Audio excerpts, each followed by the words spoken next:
ସାଙ୍ଗମାନେ ଆମେ ସମସ୍ତେ ଜାଣିଛୁ ଯେ ମହାଭାରତ ଯୁଦ୍ଧର ମଞ୍ଜି ପଶା ଖେଳରୁ ହିଁ ପଡ଼ିଥିଲା ଏବଂ ଏହି ଯୁଦ୍ଧ ଏତେ ଭୟାବହ ଥିଲା ଯେ କୁରୁକ୍ଷେତ୍ର ଭୂମିର ରଙ୍ଗ ଏପର୍ଯ୍ୟନ୍ତ ମଧ୍ୟ ଲାଲ ରହିଛି।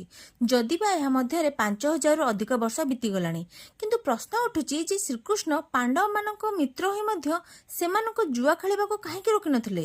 କାରଣ ସେ ତ ଭଗବାନ ଥିଲେ। ତେବେ ଏ ପଛରେ ତିନୋଟି କାରଣ ରହିଛି। ପ୍ରଥମ, ପ୍ରଭୁ ଶ୍ରୀକୃଷ୍ଣ ବିଷ୍ଣୁ ଭଗବାନଙ୍କର ଅଷ୍ଟମ ଅବତାର ଥିଲେ, ଯିଏ ଏହି ପୃଥିବୀରେ ଧର୍ମର ପ୍ରତିଷ୍ଠା ପାଇଁ ଅବତରିତ ହୋଇଥିଲେ।